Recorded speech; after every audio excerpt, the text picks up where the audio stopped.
What up, bros? Welcome to another Brograph Brocast. I'm Dave. And I'm Matt. And Brograph is a supplement to our site, Brograph.com, which is a motion graphics tutorial site with tutorials, plugins, podcasts, and other MoGraph stuff.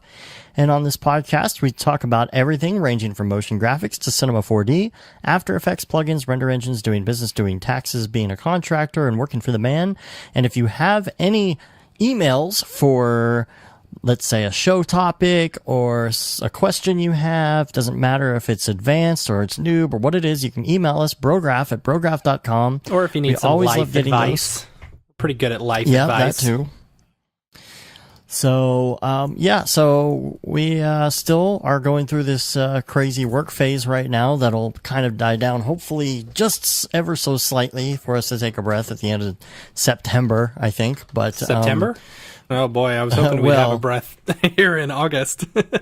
Well, I think at the end of August we're going to have the holiday weekend. That'll help a little bit. Yes. And then we still got a couple of things, and then we head to half res and things like that. Boy, it's going to be crazy. There's still stuff going on. It's going to be crazy. Yeah. We're going to be traveling so much in the next few months. I'm really excited about it. Yeah. And it's all at the end of August. It's all for like... And at the end of August. At the end of August. Oh, yeah. August 31st. DFWC4D? Yeah. Yeah. Super excited. So it is official, August 31st, DFWC4D. We are going to have Brian Beam from Rooster Teeth. He's going to be talking, as well as we're kind of, Maxon is sponsoring the event. They're sending out Matthias Omatola from... the man in charge of all these events that he's done. Check out some of our interviews with him. But he's going to be out talking all the new R19 stuff. And then, I don't know, are we talking? Are we actually going to be speaking? I'll speak. You're going to do some Cinema 4D Lite stuff. Yeah. I might do some sort of real quick intro of some sort. I don't know what it's going to be yet. Okay. Just kind of welcoming everybody, and I might show a little something just to get started, and that's probably all I'll do. Cool. I'm going to really concentrate on just running things this time, I think. That's good. You're good at running things. We don't have a lot of time right now, and I'm actually really, really happy. I saw... scrolling through my Facebook feed the other day, I saw an advertisement for our DFWC4D event, and it wasn't our advertisement. Yeah. It was actually by Maxon, and I was like, wow, that's awesome. Really cool of them to do that. Yeah, so, I think, I want to say that's probably the way, I don't know, maybe that's the way that they're going to be focusing, instead of maybe doing the road shows or something. Maybe they're going to try and, hook up all the user groups and stuff. I don't know. So if you got a user group and you want Maxon to come out, might want to shoot them an email, because they might be able to hook you up. I know they've already sent us a ton of shirts and, a ton of the mouse pads and stuff. So, did we get any of the new headsets, the 3D headsets? We did. Yes, we did. Oh, we did? We did. Okay, good. Because those are amazing. They're very low profile now. Yeah. Wow, that's really cool. Yeah, instead of taking all that room up now, it's really compact, and I'm interested to try one of those out. I played with one that I have here. Yeah. I have it sitting on the desk here, and I actually used it last night. I'll get more into that later. Yeah, we've got about a dozen of them, so, only a handful. Oh, that's it? We only have... Yeah. Okay. All right. But who knows, maybe so Matthias will bring a bunch more. I don't know. Yeah, last time we had people just clamoring for those. We had a ton of them. Yeah. So, we'll see. So I want to give a big shout out to all of our sponsors of this event. While we've got the chance, first of all, Maxon for, hooking us up with so much swag to give away. As well as, bringing out Matthias. Like, they're actually paying for him this time instead of us, which is awesome, because that helps us out a ton. The last few times we've flown people into town, so very cool. Fox and Hound, where we are actually having the event, they're cool enough to basically give us the event space for free, which is super cool. Yeah. Let's see. We got iDesign giving away some plugins and stuff. We got Grayscale Gorilla giving away an HDRI Link suite, which is awesome. We'll be giving away some stuff, and also Pixel Plow. Pixel Plow is giving away. We've got a couple of $100 gift cards basically to give away, which is freaking awesome. And if you've ever used Pixel Plow is generous. Mr. Plow is generous. If you've used Pixel Plow and you know how cost effective they are, you will know that $100 will last you a very long time. So yeah, super thanks to all of the sponsors that we've got for this upcoming event. And if you want to sponsor us, you can send us an email at brograph@brograph.com. We have been online officially getting signups for 4 days now, and we have gotten 83 signups so far. So that's pretty good. Yeah. A lot of it's funny because you sent me something. You're like, I don't recognize any of these names at all. I seriously don't. Like, I maybe recognize 5 or 6 people. And I think that's awesome because, that means there's, we're getting more people, other than just the 10 people in Dallas that we know who use Cinema 4D. So, and if you're in the Dallas-Fort Worth area and you want to come out, even if you're, a couple hours away, Austin or whatever, it's a good time. Anastasia B, I'm looking at you. Come on up. I was about to say. It's going to be a good time. It's a free event. Just get on dfwc4d.com, click to register. It will take you to the Eventbrite page where you can register. Yep. And tickets are free.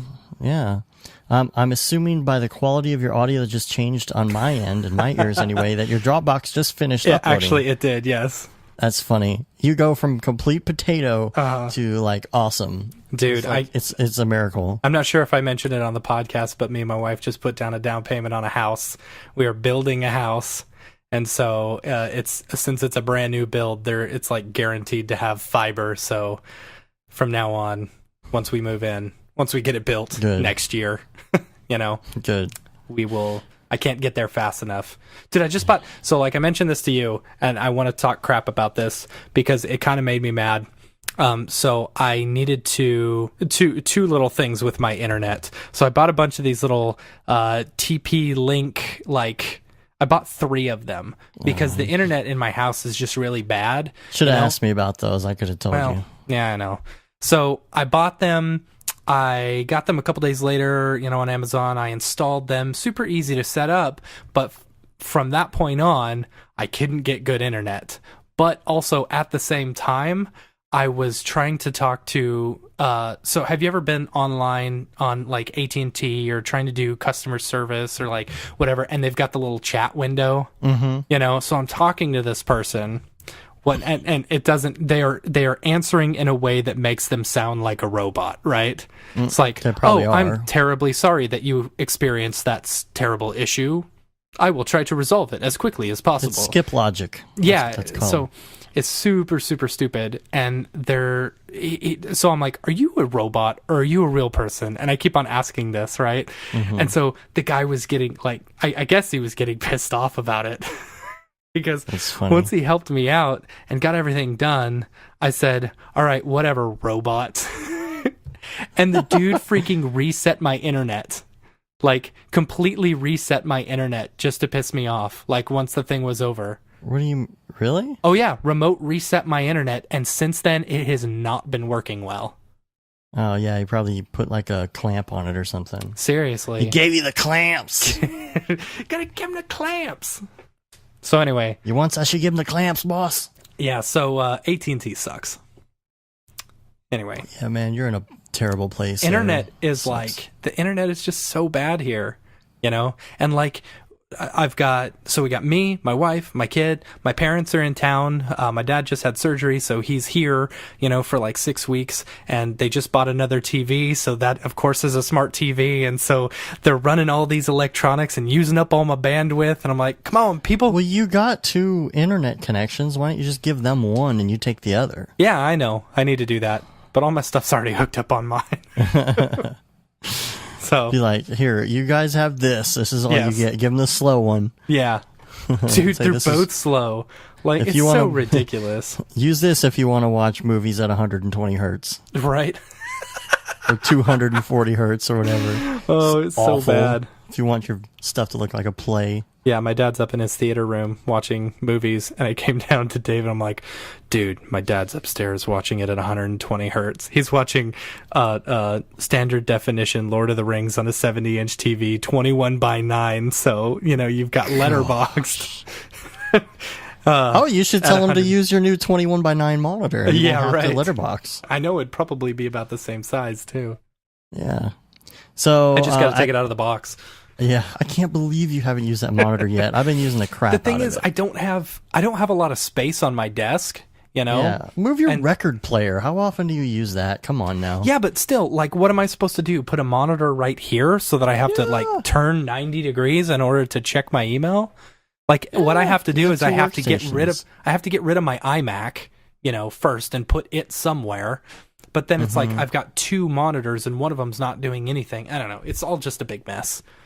So I've been designing my new desk in my head. I'm gonna build a custom desk, and it's gonna be 9 feet long. It's gonna be amazing. I'm about to do the same thing. Like like I don't know what to do with this office, and I'm like, I'm gonna strip it all out. I'm thinking it in my head. I'm like, Yeah. how am I gonna do this? Because now I got like these other PCs and these other monitors, and I'm just like, I'm ready to rip it out and start again. I'm probably Maybe I'll probably end up hanging my computer on the wall, my PC, because it's got the open case and everything. Dude, that'd be killer. maybe in my me week. Your me week? Yeah, I'm gonna take a me week. Oh, you are? I think everybody should do that. I talked to you about that, taking a week off at some point in the next month or two. Yeah. Just like, I'm going to take a week off and I'm going to do something. I don't know what it's going to be. Just go to the spa, get your, what is it? Treat a yourself. It's Treat like yourself. A staycation or something. Staycation, right? But I'm going to have like one goal in mind. It's like write a book or do a independent short thing that's really easy to do in a week or something, I'm going to do a fully animated short in 1 week. Yeah, I'm talking real short, but I don't know, just something. I don't know what it would be, but I want to take that time off, maybe remodel something, or I don't know. It's just going to be something. I don't know what it's going to be yet, but yeah, that's where I'm at on that. So Do it, bro. I'm with you. Yeah. So, and hopefully your AT&T, you can get decent television. Why? I Because should. you got to watch the new Rick and Morty in like an hour. Oh, yeah, no, I do. Like, Okay, TV's good. the one thing. And then the thing is, like, they, that's the whole reason. Like, it takes up half my bandwidth because it uses the that's the TV and worst. stuff, It's like, yeah, I've got 50 megabit down, but I can only get 5 to 10 because everything else is using it. See, that's ridiculous. I don't understand why the TV uses bandwidth. Like, that's so dumb to me. Like, that should be separate. Whatever. We did get you did see that, if you're following the Twitters, that, Joel, Deadmau5, he bought the Szechuan sauce. He won the auction. He won the Szechuan sauce. Very, very cool. And he specifically said to us that he's going to save some for us for the next time we hang. For the next jam. For the next jam. Which I'm looking forward I to. retweeted it, and then I said the quote from the season 3 or whatever, where it's like, "It's my one-armed man. It's my what is it? My series arc. I don't care if it takes 9 seasons or 99 years. 90-something years. Yeah. So it's like, I'll save you some for the next jam. Maybe there's a chance we could actually taste it. It's like what?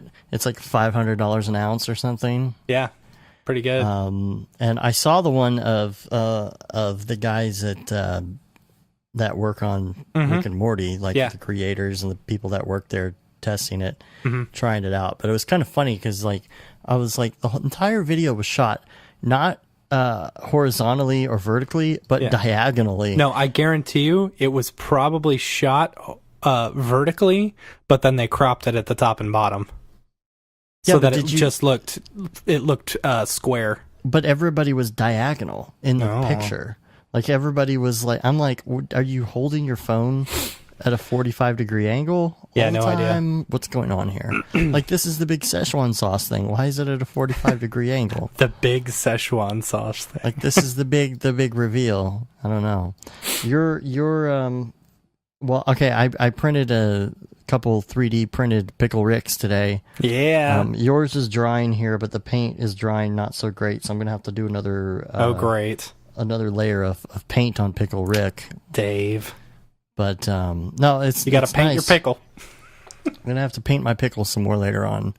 So I've got painted 3D Pickle Rick. Painted Pickle Rick sitting up there on my shelf now. So got that going for me, which is nice. So yeah, with all the stuff going on, we just finished a rough draft of a non-real project. Yes. We're working on.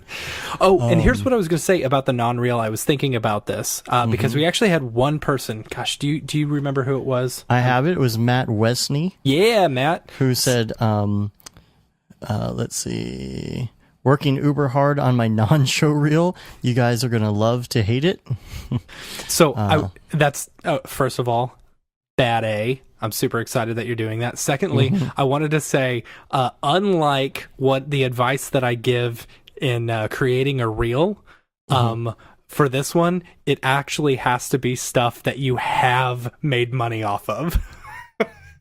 Well, that you have made money off of? Like, see, because, like, we all do little experiments and stuff like that, and maybe they aren't good, maybe they are good, but still, like, with the non-real, it's the absolute worst crap that you have actually made money off of. Like, I actually got paid for this. Yes, exactly.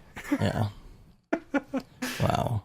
Yeah. So anyway, ours is very, very interesting. Yeah. Very religious. I know, right? And very religious. Yeah. He was the chosen one. And his name next time was Robert Paulson. Doth do go now then yet, if then go to line 10. I don't know. If then go to page 47. You have died. And lo, he came down and heard a voice beckon from the mountaintop, and said voice said, I'll get you, Gadget. Oh, man, that's so funny. You should play that clip. Play that I'll at try the and end. find it. After I'll try the and show. find it. Yeah. It's in our Skype stream. Yeah. Editing what? It's so bad. Oh man. Anyway. So what? Nothing. I was just thinking of the Bible choose your own adventure. Oh gosh.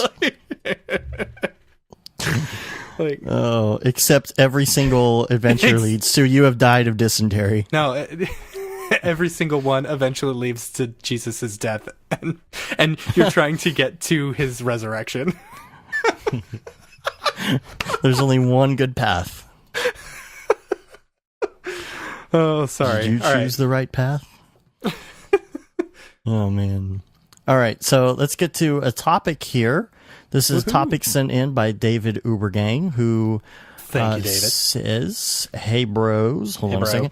Hey bros, as a subject, I know you have repeat work and the like, but you could still talk on your experience of this. I think we were talking last week about something that we, had done a couple times, and we didn't really get into it. I'm not sure. All right. Number one question here. If I can get this to come up. Okay. What questions do you ask potential clients to see if you are a good fit? That's number one. Okay. To see if we're a good fit for them or For if each they're other. a good fit for us. For each other. Okay. Okay. I would say, how much money do you have? Well, here's the thing. Like, then you're a good fit.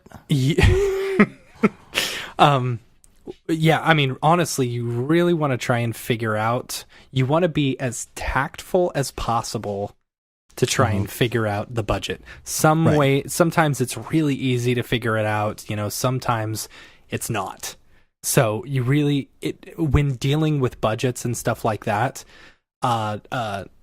you really want to be as easy as possible, because then once they give you the budget, then you kind of know how much you're able to work with. If they're saying, oh yeah, I've got a budget that's like $60,000, then okay, well, I can pull out the stops, I can create a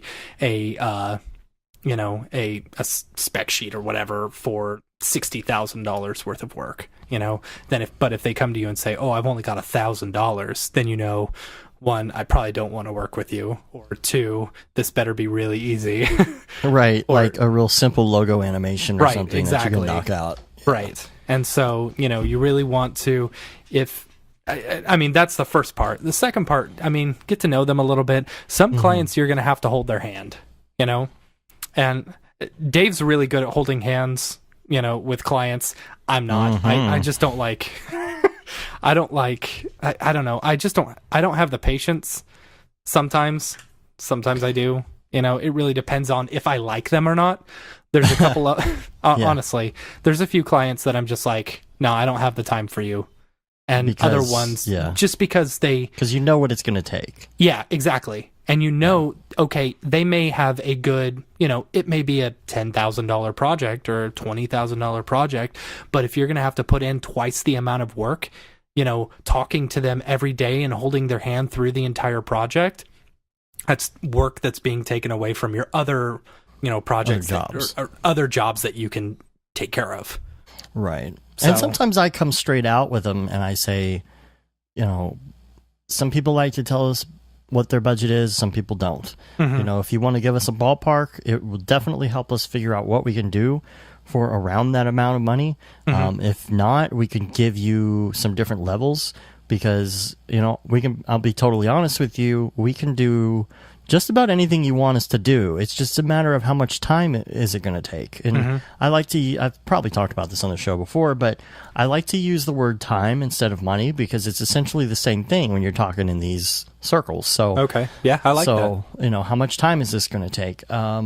Especially when people are talking about a budget that you've already come up with. If you've already come up with something and said, okay, this is going to be $15,000-$20,000 for this project, and they're like, okay, well, we would also like to do this, and this. Can we also fit that in there? I'm like, well, that's definitely going to take more time, because to them that means more money. Yes. Yeah. So, unless they're that's assuming smart, you're Dave. working for I free, like that. Right? But a lot of people don't want to talk those numbers. So say, okay, look, here's what I'm going to do. I'm going to do 3 versions for you.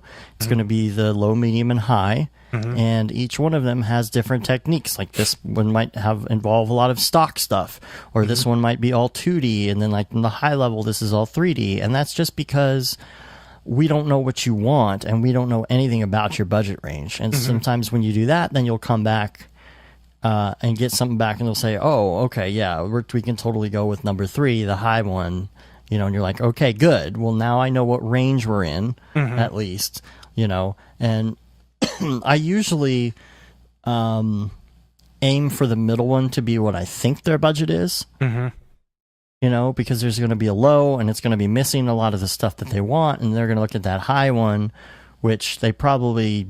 you already know they probably don't want it that advanced, so you just give it to them anyway. And the middle one's the one you spend a lot of time on, because that's probably what their budget is.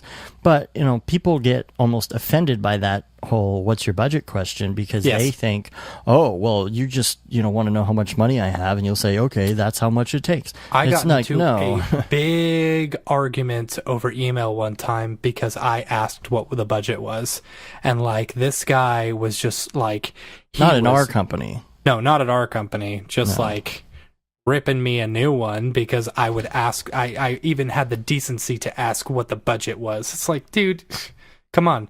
And it's like he was coming to me asking if I was able to do a project, and my question was, what was the budget? Whatever. Well, and it's because you want to know, you have to, they're asking you to do a certain thing, and you want to be able to, you can instantly tell them whether or not you think that this is a good fit or not if they would just tell you the budget. Yeah. So it just makes sense, and people get offended. It's like you can't You can't be offended by that. It's really stupid that people are so risque.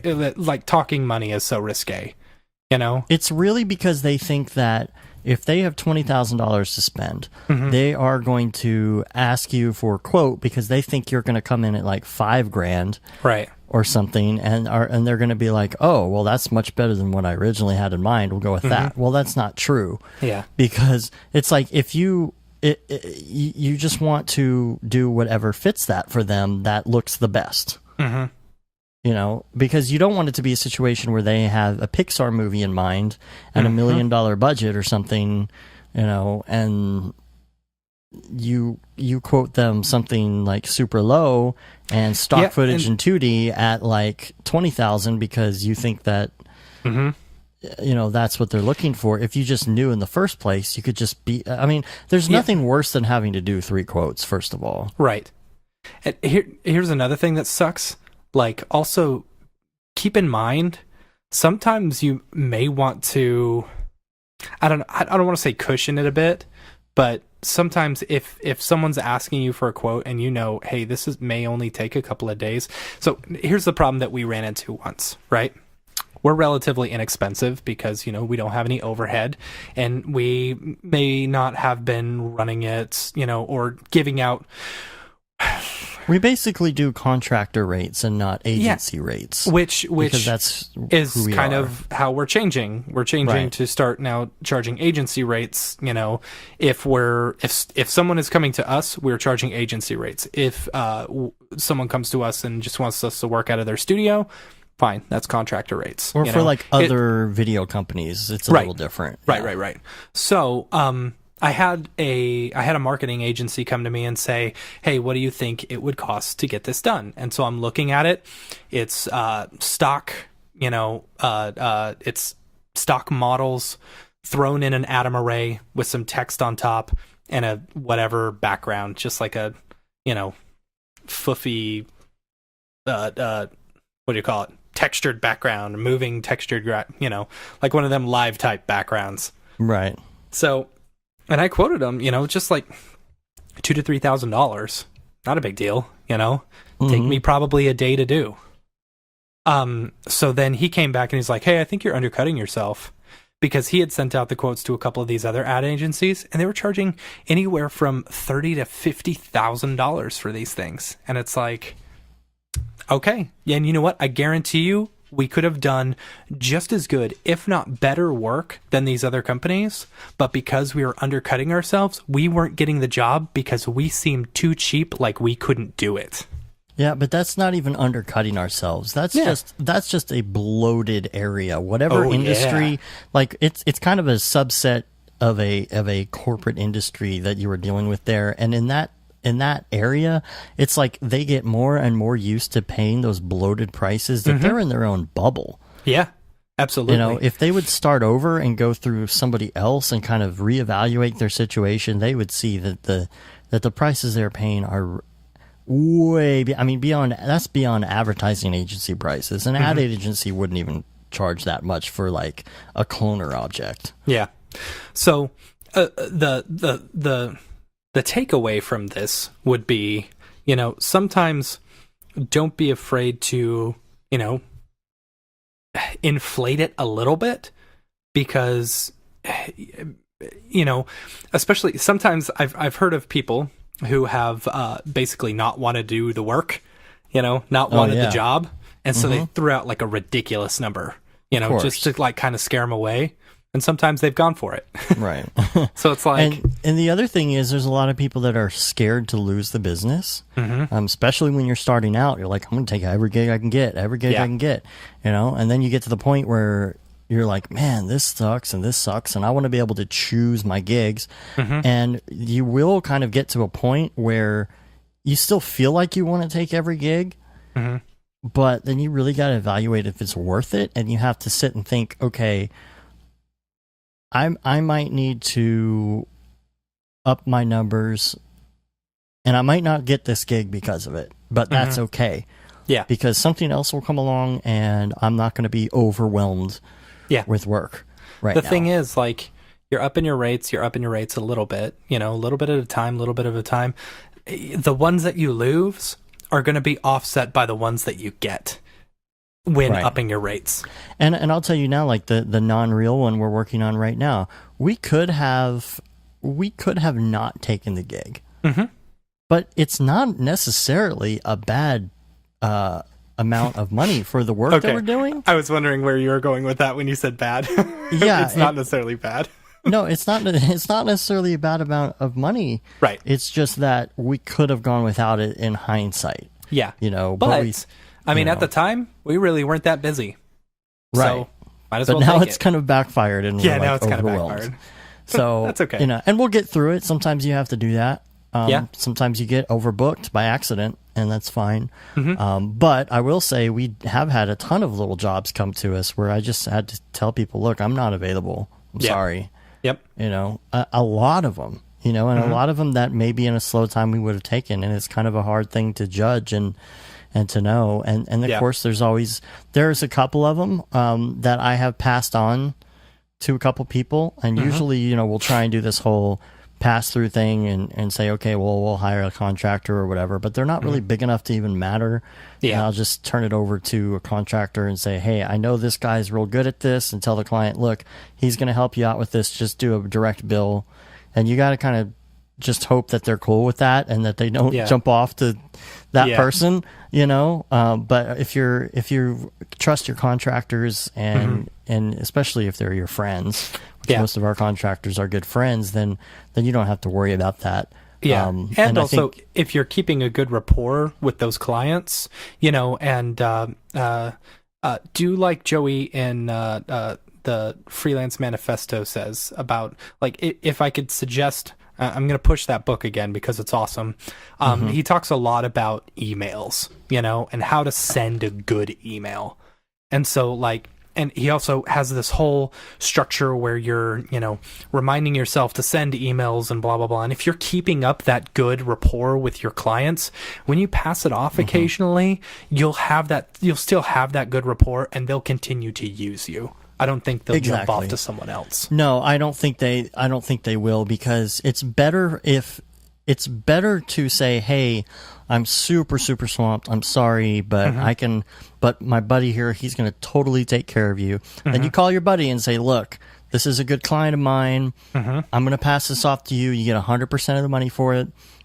I really need you to take good care of him because he's a really good client of mine. And then you connect the two of them and do whatever, but the client's going to be happy because instead of saying, nope, not available, sorry, and making them look for someone else, you've actually said, oh, hey, look, here's a guy, I got you covered, and they're still going to come back to you next time. And then once you slow down and you don't have as much work, send a follow-up email saying, hey, so, we finished up these big projects. Just wanted to let you know we're available for the next, week or 2 or 3 weeks or next month, in case you need any more work done. And then that keeps you at the top of their mind. Right. Yeah, that's something that you have to do a lot, is check in with people. It's really important. Even if something has fallen off, we got some clients that it seems like every other week they're saying, oh, hey, can I get a quote on this? Can I get a quote on that? And, and some we've never done work for that are always asking for quotes. Right. And sometimes they'll come back and, maybe a good 10% of what they quote actually goes through, but that's because they're doing the same thing we're doing. They're throwing out bids and hoping to get those bids, and they need to get a bid from us or whatever to make it work. Yep. But if you, there are a lot of people where that it probably didn't pan out, but just check in anyway. Yep. You haven't heard from them in a month. You were supposed to do that gig like 2 weeks ago and it never happened. And, just follow up anyway, even though it fell through, just because it puts you back on top of their mind. Yeah. Hey, I'm still here, Yeah. And that also helps as far as doing some sort of, not too spammy and not too often, but doing like a newsletter or something, puts your business back on the radar. People get caught up in stuff. There's a lot of clients that will fall off the radar for us sometimes, and then all of a sudden I'll be like, they'll send an email with a new project. I'm like, man, I completely forgot about that guy. Yeah. We haven't talked to him in a while. So it's the same kind of thing. If you're constantly doing that whole refresh thing, it just drives your brand into their head. So, and yeah, I'm just gonna say also one last time, go get Joey's book, because like this whole topic, his whole section on emails, like, and how to write a good email and keep your clients going. I can't stress that enough, specifically because I have used his tactics, and it's amazing at like how much more positive the interaction between you and your client can be because of it. Well, the other thing, too, is even if it's stuff like I've heard a lot of things in his book that's like, yeah, that's exactly how I do it. But it doesn't mean I don't want to read the book. What it means to me is that it's validating my own methods. Yeah. Yeah. The biggest validation I got was when he was saying, not all the work you do is glamorous. Not everything is real worthy. I'm like, oh, thank goodness. There's other people who are doing crap work like us. Right. Paying the bills. Is that available in audiobook? Because, man, I'm so bad about books that I'm just like I never have time to sit down and read. I'm like, I could listen to this on my commute or something. Yeah, I don't know. What commute? Well, I've been commuting a lot lately. I'm just making a joke. And that's why I was thinking, maybe I could listen to it instead or something. Maybe I don't know. Maybe he's the one reading it.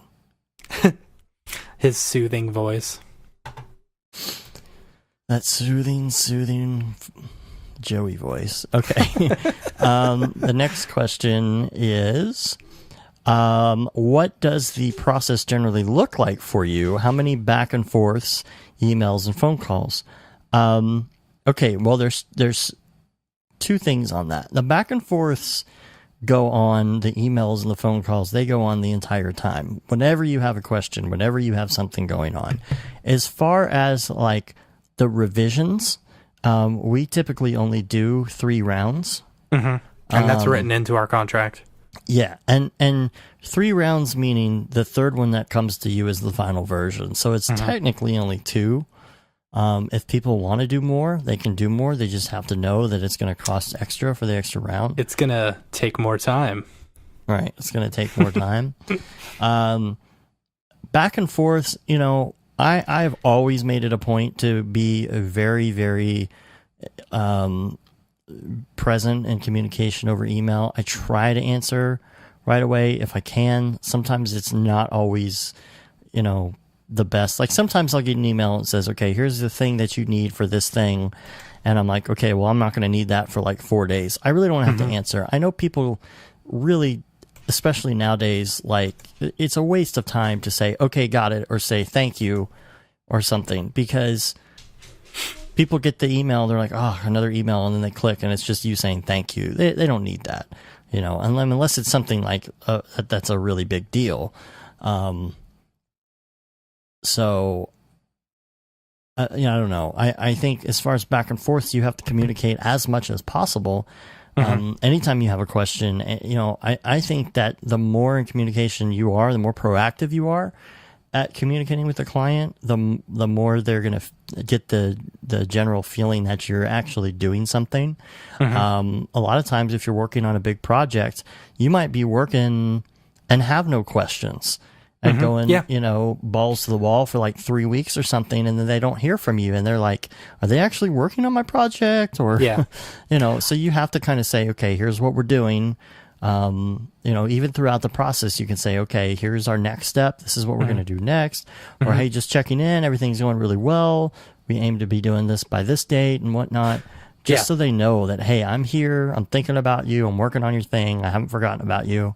Everything's going well. If no news is good news, so just checking in. And it really also all depends on the client. This is a good generalization to say, but with some clients, they'll send me stuff and I'll be like, okay, got it. Even when they say, because they're so organized as far as like, hey, I've got a storyboard here. I've got these animations. I know exactly what to do. This is what I want you to do. He's written it all out. And his instructions are so well that if we have a conversation on the phone, it's just going to be, me understanding everything that he's talking about already. I've got one client who's actually very good at that. So, but yeah. And I would say if you're going to do those back and forths too, make sure that it is an email, like changes and stuff. And if it's a particularly like complicated project, make sure you get actual sign-offs on every phase of the project. Yes. Just to make sure, because a lot of times, especially when it gets into like stupid red tape corporate crap where it's just like, a million people have to, they have to approve by committee. Yes. You don't want to be getting back, okay, here are the changes, and then you do them all, and then they say, okay, now here's so-and-so's changes. You're like, no, that's not how it works. Yeah, that's a round of revisions, yo. Yeah, so make sure you tell them, make sure everybody looks at it, make sure you fully get back to us. We don't want, or be in the position where this happens all the time, where nobody is in charge of anyone at whatever company you're working for. There's like a weird hierarchy. It's not even like a tree of management. It's just a big bush. So everybody's like, nobody's anyone else's manager. They're all co-managers of like the same department or different departments, and everybody has their input. And so, one person will say, "Oh, this is great," and someone else says, "No, it's not."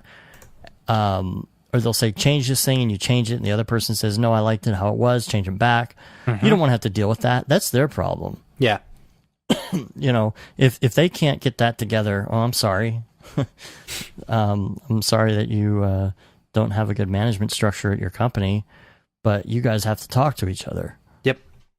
Case in point, random conference call that I got on not too long ago where they're sitting there talking about budgeting and what they're going to do next year for budget and how this is going to affect this and I'm like, wait, why am I listening to this conversation that you guys should be having in a conference room in person and it has nothing to do with me? Yep. Just like, you're going to come up against companies that are like that all the time. And so like Matt said, like you said, I was talking to the audience, right? I know, I understand. So you have to hold hands and you have to show them what it's like. And it's funny because I think that the middle ground companies are the ones that have the best heads on their shoulders, because you get to the really, really noobs and they don't quite understand the process. They don't understand what you're doing. They don't understand that you're organized and that you're trying to get things done in an efficient manner that's efficient for you time-wise and efficient for them time/money-wise. And they don't quite understand it. You got to hold their hand. You get to the mid-ground companies, they kind of have their act together. They're small enough to where it's not disorganized. They one hand knows what the other is doing. Yeah. And they're usually kind of in that mid-ground place because they were good at what they did. And they've got a little experience working within this stuff. Yeah. Right. And they're organized, and that's why they're successful. But then you get to those companies that are just extremely bloated, and it goes back the other direction, and it becomes more disorganized. And not just in project management, but even when it comes to like accounting and trying to get paid. Gosh, that's the worst. Your invoices get lost and stuff like that. So there's kind of like this what would you call it? Arc of productivity and efficiency and working on a creative project when it comes to lowest to highest, and that's not always true. There are giant companies that do have departments that are very well organized, but in general, I'd say it's very interesting that it kind of goes that way. A lot of people are successful because they do find those companies that are moderately successful. Or they're really big and have a lot of money, but they're still what the government would consider a small business. The government. Sorry. I mean, we used to work for a company that did commercials for other small businesses and local businesses, but they were still spending hundreds of thousands of dollars on advertising, and those aren't big companies. Yeah. Those would be considered the middle ground companies. And those are actually the ones that, if you could get a big handful of those clients going on a regular basis, regular customers, you could make some good money. Yeah. Because they've got the money and they're organized. You're probably going to want to work for them. Yep. Totally agree. How much education do you typically do or are the clients you work with a bit savvy in our field? I think that's kind of what you were just saying. That's kind of the same question. Mm-hmm. So I think we have that covered. The one thing I would add to that probably is the fact that when you have a contract, there's a lot that you put in there that's considered education, and a lot of people don't read that. So when you send your first email with the rough draft round, like what I like to do is say, as per our contract, this is this round that has this, and this. And if they read that and they're like, oh, wait, what? Yeah. Then they'll pull their contract let me go back read out. our contract now that I've signed it and it's been 2 weeks. Right. And then I can't back out of it. Yeah. How much of your work approximately is inbound versus you outreaching? Does the onboard process vary much between the two? Gosh, most of our stuff is inbound. It's very rare that we have outreach to anybody. Yeah. It's all word of mouth. We've tried doing that whole, douchey LinkedIn. Ugh. Just, you know. LinkedIn is stupid. I got one response out of all the many mails that I sent to people, and it's just like, whatever. Like, honestly, I don't know. Most of the work really is word of mouth and stuff like that. You can get on different places and search for work. I don't know. I would consider like networking events and stuff more of an outreaching type thing. Yes. However, it does kind of become word of mouth. DFWC40 is the outreaching that we are doing. Right. So. Right. And it's outreaching for everybody else too. Everybody shows up, they mingle, they talk to people. This is where you meet people that you've never met before and tell them what you do, and, have a couple beers and that's how it works. That's one type of, networking event. You have, Better Business Bureau type events, things like that. You have, sometimes there are very specific networking groups. Like my dad runs he's president of the DFW chapter of BNI. Yeah. Business Networking International or whatever. And that's a little bit different in that you don't just show up and just talk to people like the Better Business Bureau stuff. You actually show up and you every week, it's the same people. You're required to be there. You have to do your pitch your 30-second pitch every week. Everybody knows who you are, and you generate not what they're called leads, but referrals, because these are actual things where, they are similar. A lead would be like, hey, I heard this guy wants this thing. Here's some information. A referral would be, this guy wants this stuff done, and I talked to him, and he said, absolutely, I really want to get this done. Here's my information, and you write it on a piece of paper because they do want the work done. A lead is a little more vague. Like, you're going to have to go to those people and pitch them and, like, sell them on it. Yeah. It's just a little bit different. But, all those kind of events, all those kind of networking events, those are outreaching. I know we've talked about the LinkedIn stuff before, and some people are like, hey, it worked really well for me. Maybe it does, and maybe the companies that have dedicated salespeople that are able to sit in front of LinkedIn every day and completely schmooze it up are more successful. Yeah, it's all about quantity there. Right. Right. There's also stuff that you can do, like Thumbtack is a good example. You can get on Thumbtack. That's more of an outreaching thing in a way. Thumbtack's the one, we tried it for a little bit, where you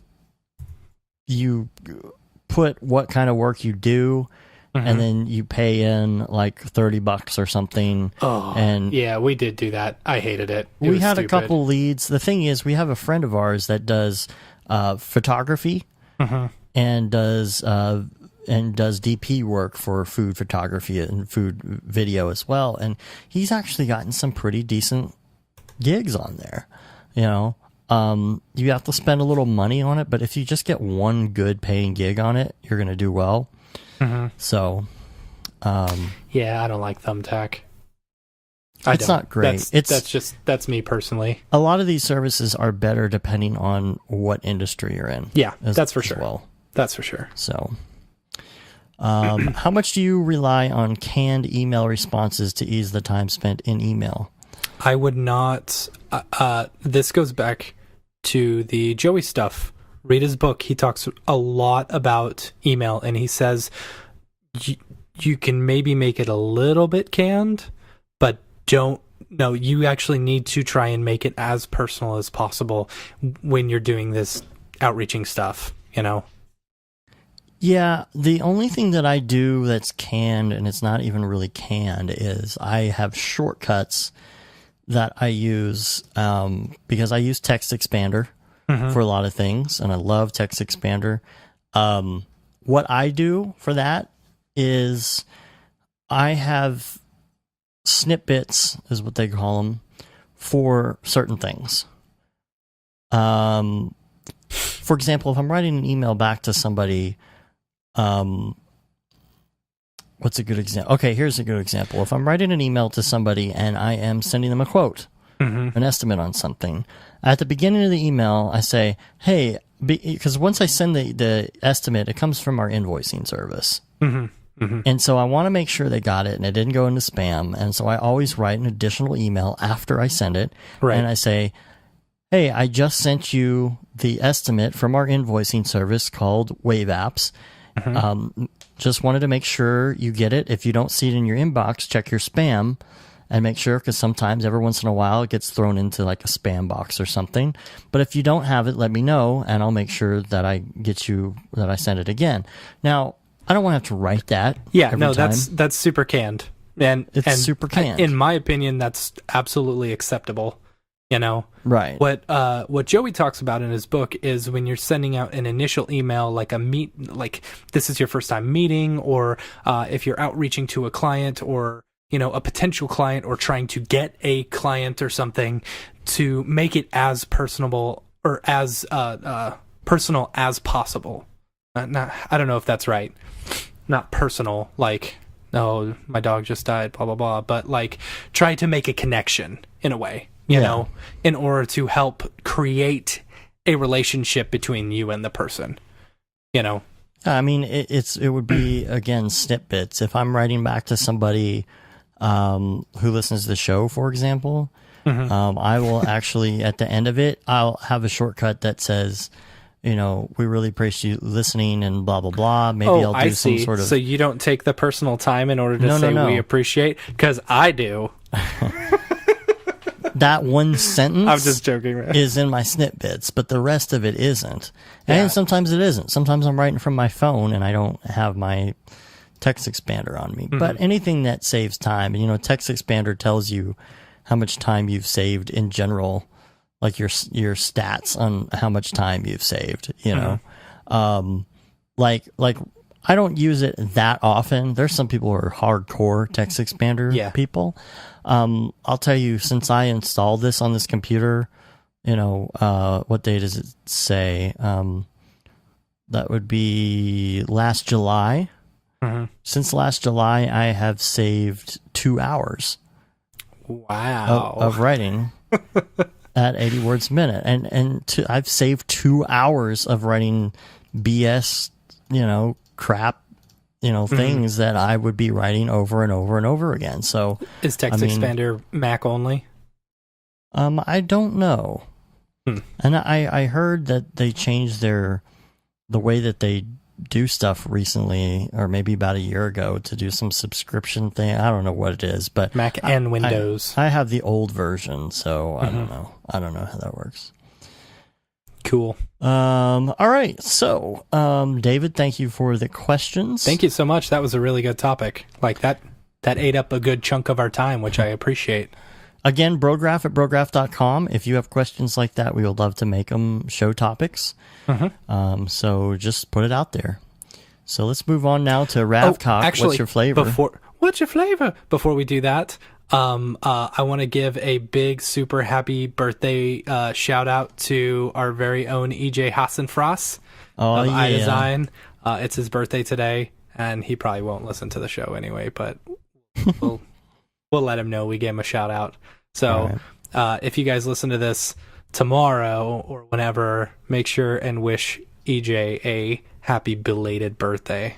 It was also Blair Walker's birthday, wasn't it? Yes, it was. Yeah. It was Blair Walker's birthday. Yeah. Happy belated birthday to Blair Walker, too.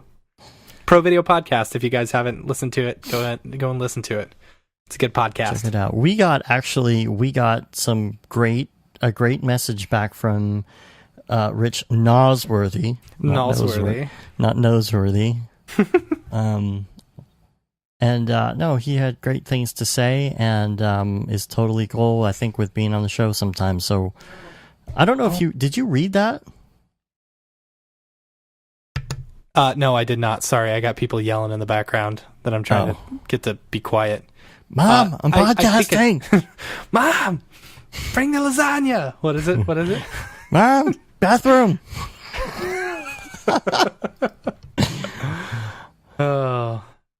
Yeah, I think I read it. I'm pretty sure I read it, but I don't really remember it off the top of my. Well, I wasn't sure if you read it because you know how our Twitter works. Whoever gets to it first is the one who sees it. So you should go read it. It's pretty good. All right, so we're in Ravcock now. So What's your flavor? What everybody's been talking about here is Redshift, the shift to Redshift. Redshift. No, I'm not going to make that a thing. So people are following the trend. There's definitely a lot of people making the switch over to Redshift. Yeah, I mean, they're like officially through our interview said that they are out of alpha on it and that you can buy it now, and a lot of people are buying it. We bought 2 copies, and I have done every single project with the exception of one tiny one in Redshift so far. Yeah. So I ran into an issue with it, which we can get into later. You know? Yeah. I think that I really like it. I haven't spent as much time in it as you have. Mm-hmm. But last night, I really dug into some stuff. Like really dug into it, and I took some notes. And a lot of people are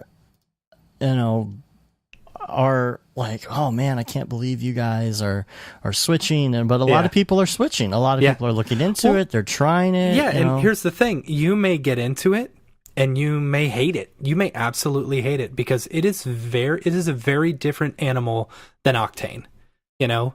And there are certain things that it is incredibly fast and just looks so much better than Octane. And other times you'll be like, well, Octane's a little bit faster. You know, Octane looks a little bit better at times, you know, and you've got different weights. Now, what I will say is don't expect us, you know, to be the absolute end all be all of, you know, what decision you're going to make. Everyone's going to choose their own, you know, and we're going to make mistakes when we're talking about Redshift or even other render engines because we're just getting into it. If you have real questions, you know, that we can't answer, ask Chad Ashley. He is the man when it comes to that. Flood his inbox with those. But we will. I mean, we're learning with everybody else right now. We're going to talk about what's coming up, and we're digging into it. And we have actually been working on some projects with it, not just us, but with like we said last week, with Barton, who switched as well. You know, an interesting technique right now is if you want to do your fog stuff, you know, your volumetric lighting stuff, just take your geometry from your Octane scene, bring it into Redshift, do your volumetrics, and then bring it back into a comp. Yep, you know, that's kind of a cool way to do it. Or you know, if you're doing like particle effects or something like that, do it in Redshift and bring it in your Octane scene or whatever. If you can, if it's, you know, if it makes it faster. We had Jorn from Pixel Lab. This tweet absolutely made my weekend. It was so funny. And I was like, I was showing my wife, I was showing my parents, you know, and like, hey, check out this tweet. This is so funny. So he said, anybody cheating on Octane with Redshift out there? What's the verdict? Any thoughts? And Vivek Motion replied, when even Brograph decided to move to Redshift, you know, Otoy just effed up bad. Which they, you know, did at Redshift 3D and at Otoy. Yeah, hopefully Otoy actually sees that. They don't care. They don't care, no. Oh, is this about video games? Oh, we don't care. Yeah. What is this, Unity? Nah. Then Craig said, was commented because he was watching this video, your interview video with the Redshift guys, and he says, "Was there like a swear jar there if anyone said the word Octane?"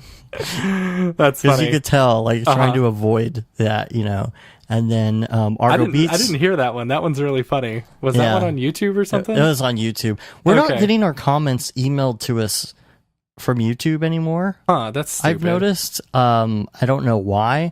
And so now I'm going back and realizing we have a ton of comments from the last couple of months that we have not addressed. Yeah, so I'm sorry. We had a whole email system where it would tell us when comments came in, and we're not getting them. That's stupid.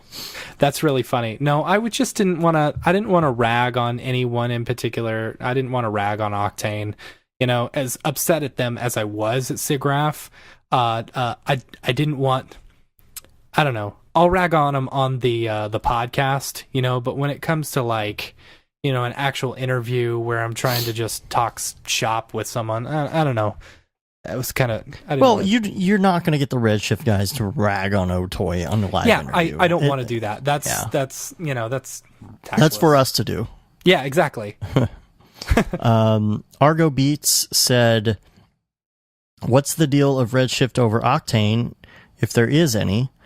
And this is on one of our YouTube videos. And actually, Mark Vilson said Redshift is faster because of its biased nature and much more stable than Octane. Also, Redshift is much more flexible. It ships with tons of powerful / useful shaders. That's true.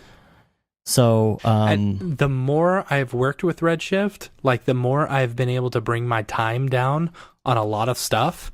Like some of these. So this past week, we got a copy of Turbulence FD, and we've been playing with it. I've been learning it because I've never played with it before.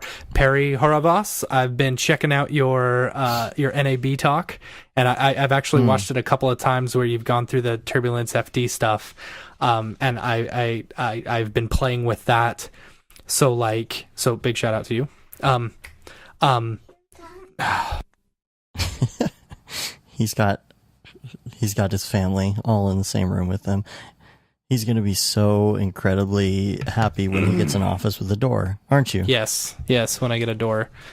Anyway, so I've been playing around with Turbulence FD, and I was playing with it in Octane, and I was like, oh my gosh, this looks terrible. So many fireflies, so noisy. And I was like, and I don't even know it. I don't know it that well. And trying to figure out, here's the thing about Turbulence FD. It looks freaking good in standard renderer. Oh yeah. It looks so good. But then when you try and throw it over to one of these other renderers, you got to try and figure out the workarounds for it. I'm just like, oh, this is driving me insane. Because you have to be able to interpret like the temperature variance and stuff like that in the other engine in order for for emission purposes and for like color purposes. Right. And so, like I said, we're not the end-all be-all on it, but from the test that I was doing just really quickly with Octane, and I couldn't get it working right, and I couldn't figure it out, and I couldn't get it looking nice, I was like, you know what? I'm just as new. This is just as new in Octane to me as it would be in Redshift. Let me try it in Redshift, you know? So I tried it out in Redshift, and I started playing with it. Holy cow, the cleanest picture I have seen in a fraction of the time.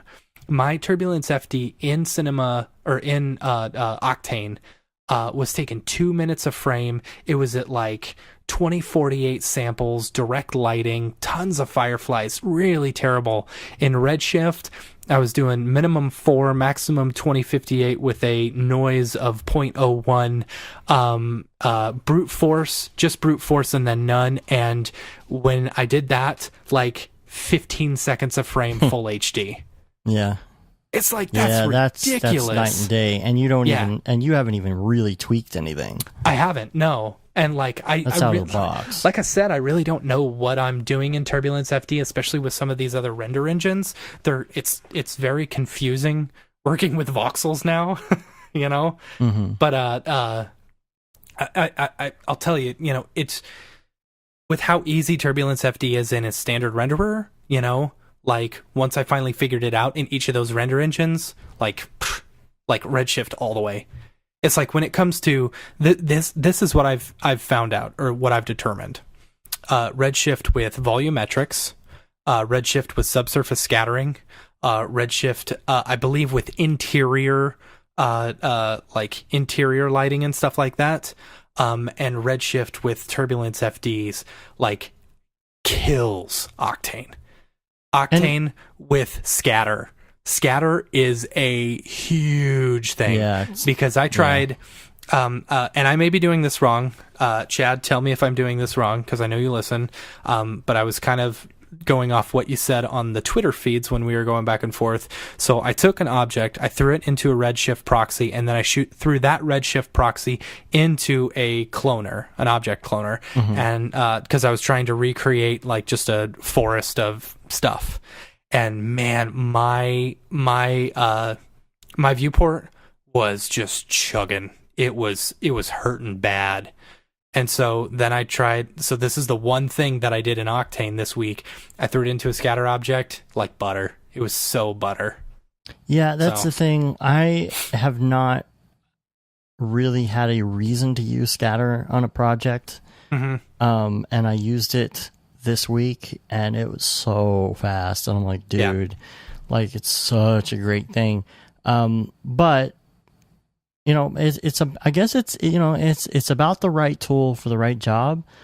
You know, it's very, very likely that we will be using Octane and Redshift for different things coming up. And we have been talking about different render engines a lot for a while. We like to dabble in them. You know, something comes out, try it, or maybe even buy it and just have it on hand, because you never know when we're going to need it to open someone else's project, or you don't know. And it's good to be up on these things just for research purposes.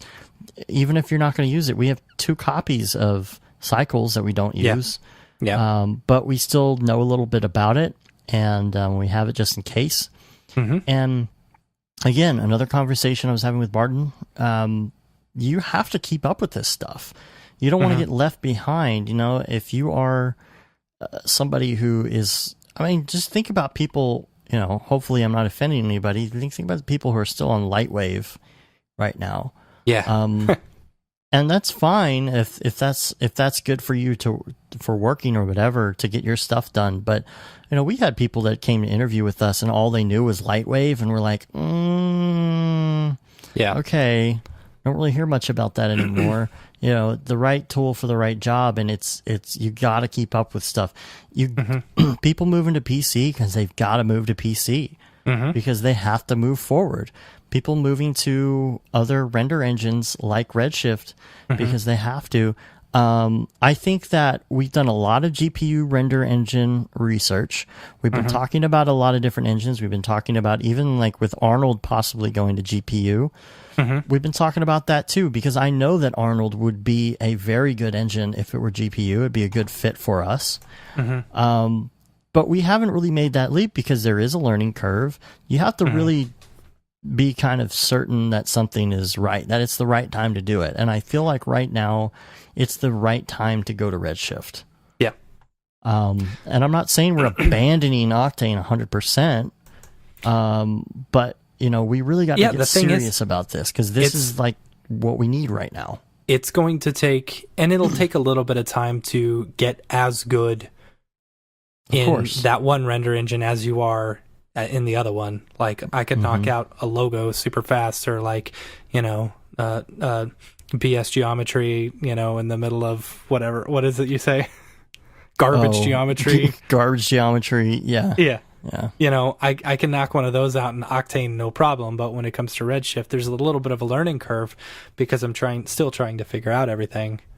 Yeah, and you know, I really do like the fact that you can go into Octane and set up some simple materials without having to get all into the nodes.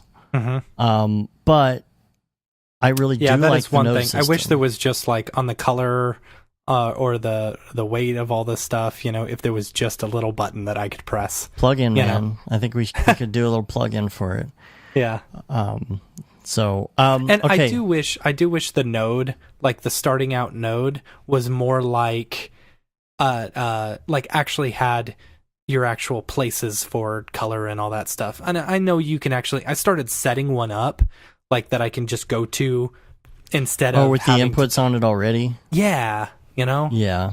I don't know. But you have the side thing where you can do that without having to drag them in there. So. What do you mean? Like you can do a starting node. If you click on that node, you have your color and all of that stuff off the bat. Yes. You've got your diffuse. Right, but if you're wanting to put in a texture image or something like that, you've actually got to go through a whole bunch of different rigmarole. Yeah. Not a whole bunch. It's like literally like a click and a drag. I mean, the real test is going to be, if we can get David Ariev to at least buy a copy of it. Octane Judas is staying Octane Judas. Does that make us Octane Judas? Oh boy. But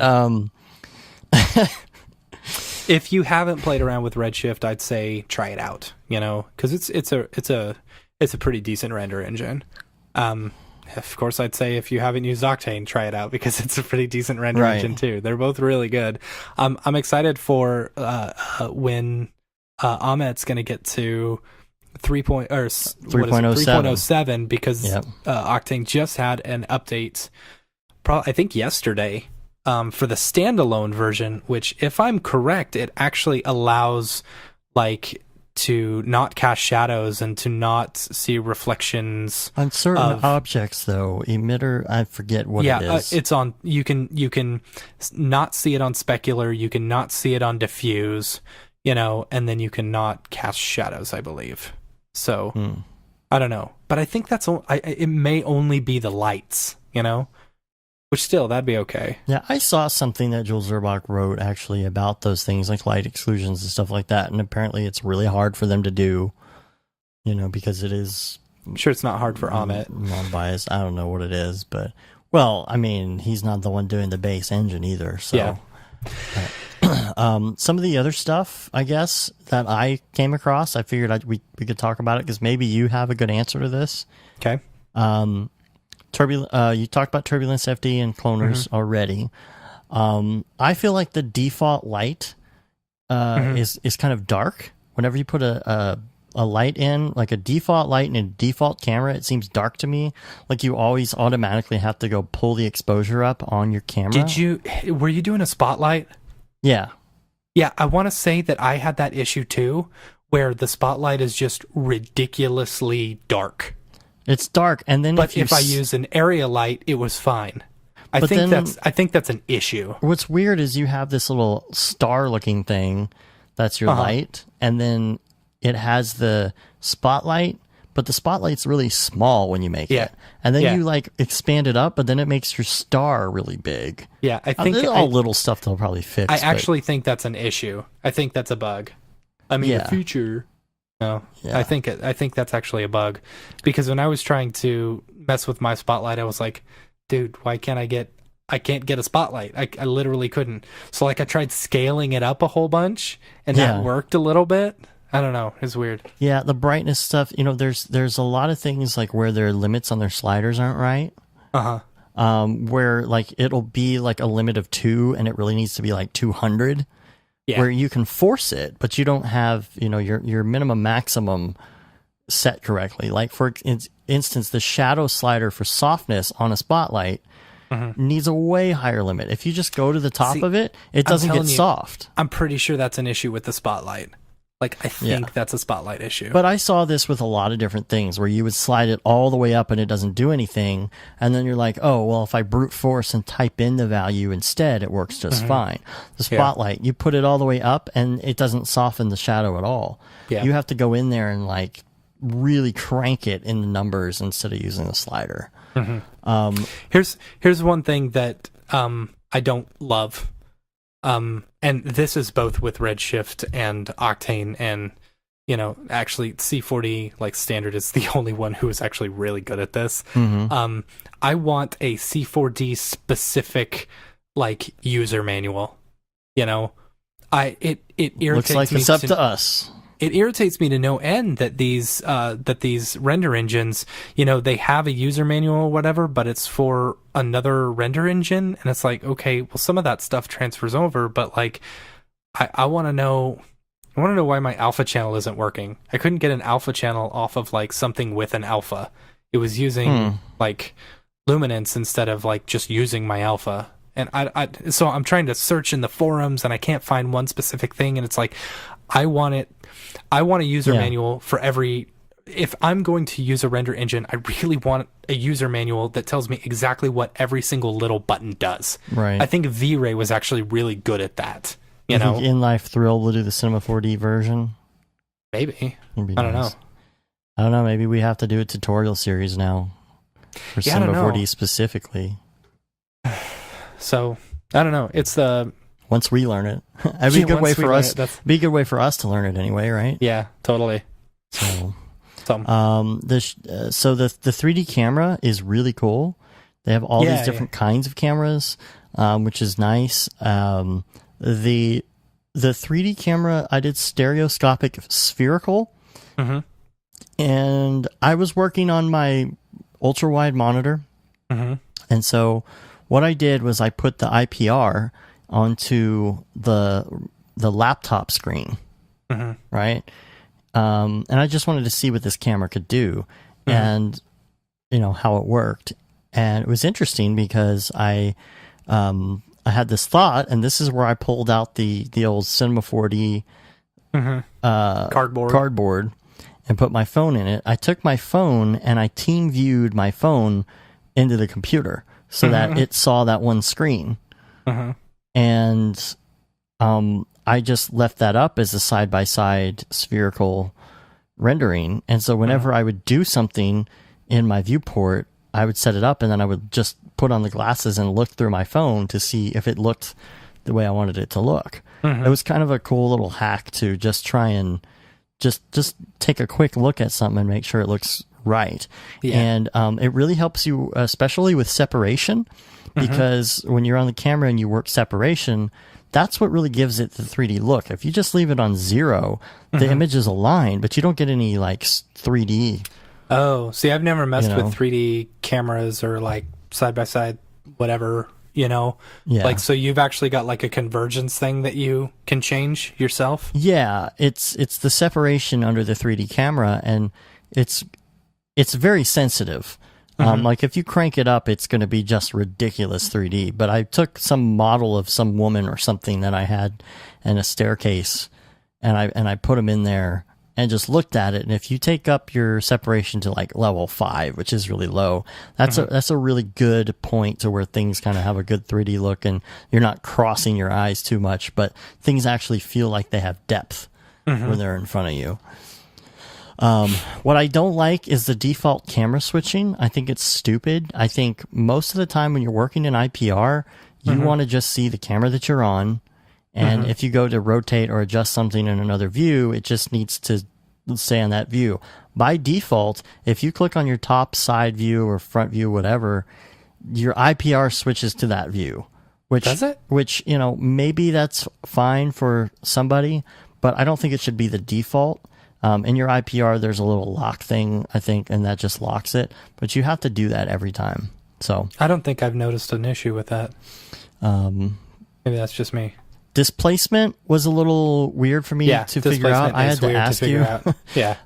Because I figured out bump right away, because I'm like, oh, you move this into here and then it works, and there's a bump input. It is weird that certain inputs are in different places. Some are on the surface itself, and somewhere on the material input and the nodes. And it's like, well, why wouldn't you just put all those together? Like, I want an input that says bump, environment, displacement, things like that. It should all be in the same place. It's a little confusing. I do wish there was an object input for material in the node, so that you could do a through from one material to the other. displacement seemed to work really well once I figured it out. It's very fast. It's very clean. There is a separate tag that you have to put on that object. You have to turn on the displacement and tessellation. And then what's confusing to me is there's two different parameters under displacement on that tag that both seem to change things, and I'm not exactly sure why. One of them is the scale. It doesn't actually use numbers. It doesn't say 1 inch, 2 inch, whatever for displacement. That's the only thing. You have to kind of like just judge it yourself. So I want to dig into that more. I do really like that there is environment, which is something that you don't have in Octane. A lot of times you just want to put some sort of reflection on something, and that's really great to have there. I think you can do that in Octane. No, you don't have environment. Like as far as just like having a reflective sphere or whatever that doesn't actually cast light? No, environment is more of, that's considered an environment, but the way you were explaining it. The way environment usually is used in something like Cinema 4D is it's like a fake HDR that is only in one object. So it's really nice if you're doing stuff like phone renders, for example. If the bezel of the little circle that goes around the camera, doesn't have enough reflection on it, you can add an environment into it, and you can rotate that environment. You can bring out the contrast and brightness in it so that you get the nice specular light sheen in the right place. But you're not putting it on your master HDR. It's not affecting the rest of the phone. It's just a fake HDR for that material, essentially. Which is super great for doing stuff like that. Environment is really great. And of course, the one thing that this has, for things like this and for like HDR is the ability to have color correction, including saturation. You can't do saturation color correction control in Octane unless they fix this recently. If you try and take your texture that is in your environment, not your environment, but your HDR, whatever sky object you're using, you have your texture. If you do an Octane node and add a color correction on top of that, it falls apart. It malfunctions. Everything screws up. So you don't have a way to like just quickly desaturate. Sometimes when you do an HDR, you don't want the color from it because it messes up your scene. And so you just want to pull all the color out. You have the ability to do this.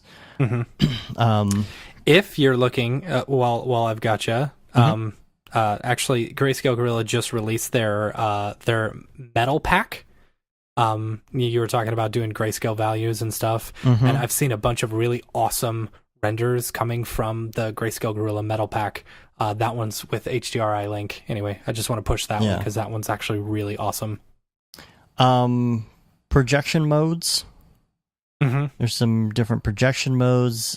Physical sky. Oh, you can do a physical sky as an environment, which is interesting.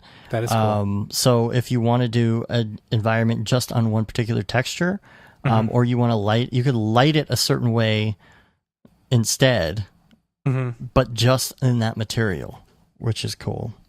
But there are some options that I don't think are working. For instance, rotating the environment, I wasn't able to get that to actually work. The other options like saturation and stuff were working, but I was trying to put an environment in something and rotate it around, and it wasn't doing anything. So I don't know if that's a bug or what. I was literally going through each thing I could find and find every single option and just mess with it. Now, there's a lot of stuff that came up that I did not know what it was, or it didn't look like it did anything. And so that's the kind of stuff that, like, now I've got to dig in and I've got to find, okay, what's that equivalent in Maya, and find this Maya tutorial talking about this one thing just so I can learn what it is. That's the kind of drill down stuff that I want to look into. Espresso, it's interesting. Like, it's limited because it's weird. It's not all espresso nodes. but a lot of the espresso nodes can be used within this. And that's what I like about these nodes is they look like the espresso nodes, exactly like them. Yeah. Yeah. You know, they don't look like some weird off-brand third-party anything. They actually look like they're part of Cinema 4D, but also that you can actually try and hook them together. Now, I didn't have success with all of it. What I was trying to do, just to see if it worked, was take a texture, and I wanted to add a roughness to it based on the location of an object in a scene. Which you could technically do that with regular espresso and anything, but I was like, well, it's part of this nodal system. Let me see if it works. Right. You know, to where when if it was further away, the less roughness it would have, or something. Right, exactly. Yeah. But it wasn't working for some reason. I was trying to do something and it wasn't working. But so I don't know if all the espresso stuff is working completely within there or not. I wish you cannot copy and paste a node from a espresso into that node. Yeah, and I don't think you can palette. actually copy and paste a node from one material to another material. And see, that kind of sucks. But and the reason is because there are some instances when you're programming espresso that there is no way to pull that variable. A lot of times there's that little checkerboard thing, and you can drag that into espresso and it brings up the attributes that you're looking for. But every once in a while, there's no way to get this one thing into espresso. And so my cheat for that is always to be set anything as a driver, but then set the parameter I want as driven, and it makes one of those. It makes one, and then you just copy and those. paste it, and I can steal them, and I don't understand how that works and why you can't do everything. Some have that little tick box and some of them don't. But I was trying to do something with it and bring it into those nodes, and I couldn't copy and paste it from espresso into there. So there was no way for me to get that parameter into the nodal window for Redshift. Let's see. The ability to add standard shaders. This is really cool because you add this little deal, this little dingus, and it basically is kind of a pass through. No, it makes a shader node and a translator node. Yeah. It's very cool. And so you could use anything because the thing is, especially what is it? What is it called? Surfaces. What is it called? I don't know. In where you have tile or lines or whatever it is. In Cinema 4D. That's really powerful. I use those all the time. Yeah. I use like the standard shaders and stuff like that. Yeah, standard shader to do a checkerboard, or it does, whatever it is. The noise. Yeah, it is called surfaces. So you can do brick, checkerboard, noise, of course, that's in the noise section. But, especially tiles, if you go to surfaces and you go to tiles, I use that all the time because you can do squares, you can do lines, you can do, circles, and you can animate this stuff. You can do like weave patterns and spirals and weird sawtooth stuff, parquet, the brick stuff, but you can now connect that through this thing and bring that into other channels. So if you want to do a bump map of some lines, it's really easy to do. As before in Octane, it kind of works sometimes, but especially when you're working in stuff like bump, for example, if you go below 5% scaling on bump, the whole thing just falls apart. I had that happen tonight. It just poo-poos. And let's see, what other things did I have for that? Don't touch me, cat. Don't touch me, cat. I don't want my cat to touch me. You'll lose all your audio. Yep. The hair seems to be really easy because it connects through the same kind of pass-through. So I haven't So played with hair yet. you're using the main hair parameters, and it's just kind of a pass-through unit. There's a stencil thing that I haven't completely figured out what you would use it for yet, but it looks kind of cool. Okay. Where it will do these stencils on top of things.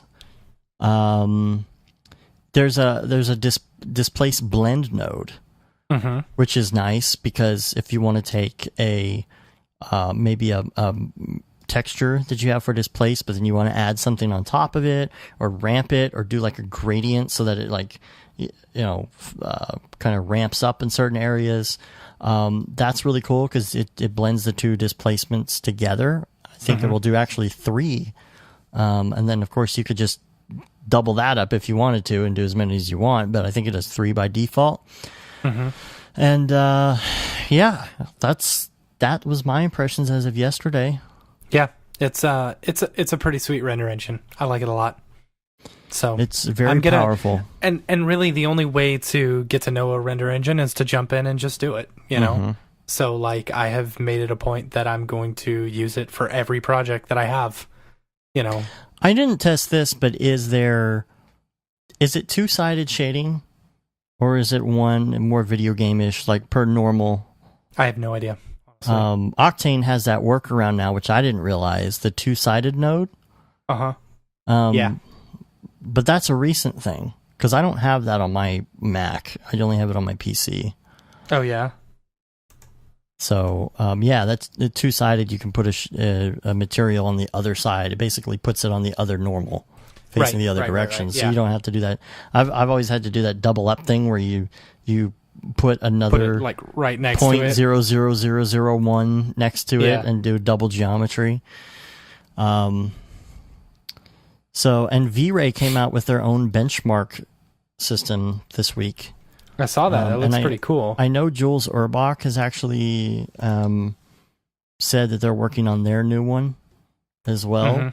So this is, V-Ray benchmark, which that's cool and all. I mean, a lot of people use Octane benchmark. Man, that looks... They have this camera on this page. I don't know if you have the link to it or not. Here, I'll just I was send it to looking you at it just a second ago. The camera looks really fake.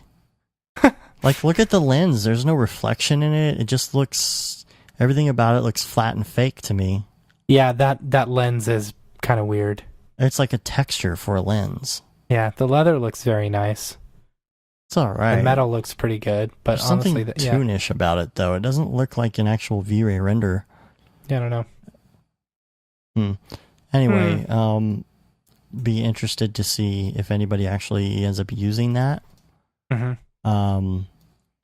I mean, I guess it's nice because you can do non-NVIDIA. Anyway. Yeah. Can you? Like, not GPU, though, right? I don't know if you can do AMD. Can you? For V-Ray, I figured you could. Well, I mean, you can do CPU. Yeah, but don't they have... They've got GPU... Oh, they only have GPU CUDA. They don't have regular GPU. Is that true? That's on their front page on the software. Yeah. I thought it was just GPU. No, it says CUDA, so I guess... cool thing about Redshift is that they've got it for Mac, and I did not have to worry about having to update my Mac anything. CUDA so it actually drivers. works on my old 2009, which is really, really nice. Yeah. And so, but I did have an issue with the it's weird, like the licensing for it. They don't give you like just an actual program, you know? It's like this whole group of weird like terminal executables and stuff. So I didn't have to do any of that. Really? Yeah, I ran a program for the licensing. It was what program? I don't know. They had me download something and... Yeah, I downloaded that, but then I didn't have any executables. It was all terminal stuff. No, mine was an executable, and I installed it, and then I put it in there. Okay, well, maybe I'm hitting the wrong place. Yeah, that was kind of the weird thing. I went through and I downloaded it, and I downloaded the latest version, and there was no Cinema 4D in it. So I had to kind of look that up to figure it out. Yeah, I think it's got an installer that installs it for you based on what you have. All right. So, guess what time it is? Ah, crap. People. All right. So, you're not going to sing the whole song? This is the first time we haven't had David here for this. So, you're going to have to participate. You don't want to disappoint. I don't, huh? You sure I don't want to disappoint? You don't want to disappoint. All right. You don't want to disappoint. All right, here's the thing. Number one, if you're following along at home, we are on August 18th. Will you just let people know what Beeple's People is? Beeple's People is where we talk about the awesome art of Mike Winkleman. Mm-hmm. And we talk about how it was done, and then we come up with a fake backstory. How we think it was done, and come up with a fake backstory. And it's so funny because he sent all of us a message this week because he was finally listening to the catching up on the show. And he was like, "This is awesome," and y'all make it sound like it's way more complicated than it is, you know. But it's funny because you last week you're just like, "Oh, I don't know if we should do this." It's like, no, that's why it's fun. It's the art of like breaking something down and figuring out how it was made. The fun side of it is when we sit there and make up a fake backstory for it. So you've got to participate because David isn't here.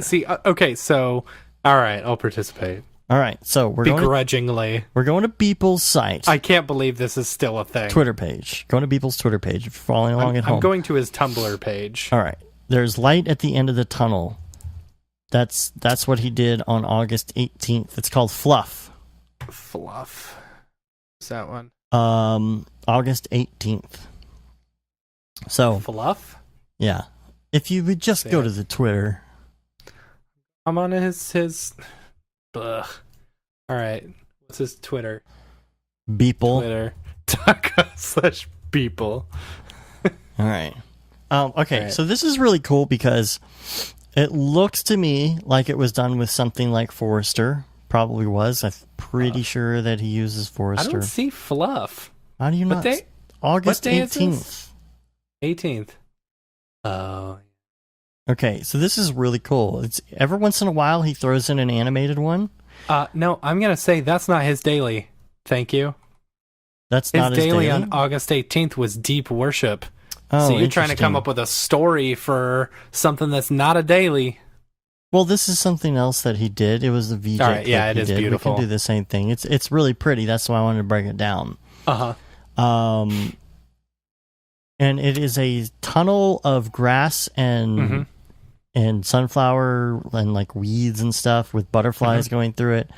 And it's moving. And to me, like, I've messed a lot with like the wind effects and stuff in Forester, so I'm guessing that's what's going on here. I bet you anything it's just a cylinder with Forester in it and the wind effects. Yep. Boom. Yep. Done. Well, there's some butterflies. Yeah. So we added the butterflies. Now, my backstory on this, honestly, we've been talking a lot about the subterranean whatever. So I really think that like this is the tunnel that lets you get out of that subterranean area. It's the only part of the subterranean area that sees the sun. Okay. So all the plant life is like growing in here, and you get a lot of wind, you know, because the cool wind of the caverns and the warm air above from the sun are interacting, and so that's what's going on there. Have you seen Moana? Yes. Maybe that's Tafiti's butthole. Sorry. All right. August 17th, if you're following along at home, is called Lunar Boar. And the very first thing that I thought on this was spline with a cloner. Yeah, I can see that. Definitely spline with a cloner. So with a little bit of a rotation to it. Yeah, so he built this. It's tangential, so it follows the spline. And some rotations on some of that, so you have the variation. But he built that one thing. He already had the astronaut guy. I'm guessing that the foreground here with the astronaut on it is a separate piece. A separate piece, and that the background is just a background layer. And see, I would love to ask him about his style. You know, some of his like post stuff next time we talk to him on the show. Yeah, the post stuff I think is really what sells it. You know, I would Beeple, if you're listening, I'd love to see like a before and after of your pre post and post. That'd be cool. Now, the story on this, we've been following some of this astronaut stuff. It looks like it is like Mars. Well, look, I mean, you got a hole there on the previous one at the end of the tunnel, and right now he's actually making the tunnel. So since this was done August 17th and that one was done August 18th, you know, I honestly think maybe he was coming up with a story here because, like, you know, he knew that we were doing stories. So he's like, all right, 17th, we're going to start boring the tunnel. He's messing with us now, trying to see. And then August 18th, there's light at the end of the tunnel. Right. Now, actually, I said Mars. The other stuff was Mars. This is lunar bore. Now, what doesn't make sense to me is that there's atmosphere. Is that there's atmosphere in the moon. Yeah.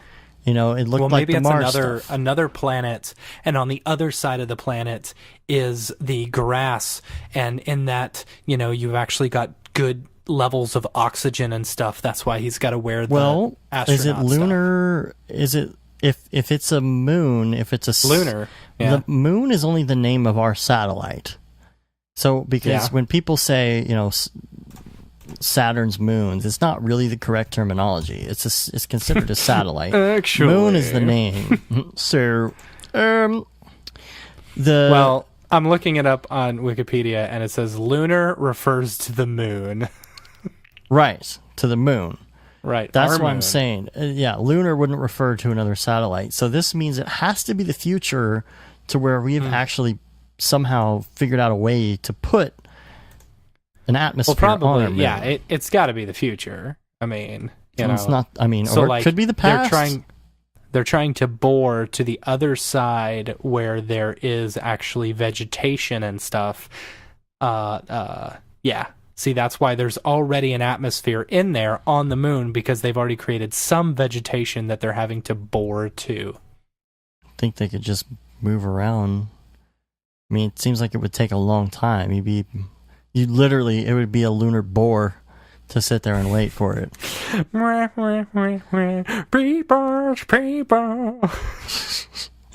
right, we got two more. On August 16th, if you're following along at home, we've got terrestrial air blade. Now, see, you're working backwards here, bro. Right, I get that. I get it.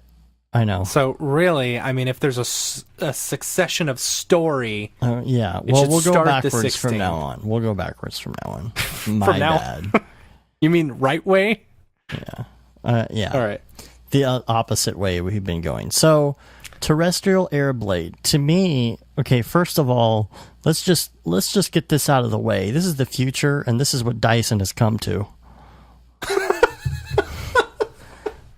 You know what? That could be a Dyson. That could be. Well, here's the thing. It says air blade. Look at this. No, okay. You got to look at this from a succession. All right. There is a story here. All right. Facebook registration, August 14th. We already did that one, right? No, that's the next one on the list. Okay, sorry. August 15th.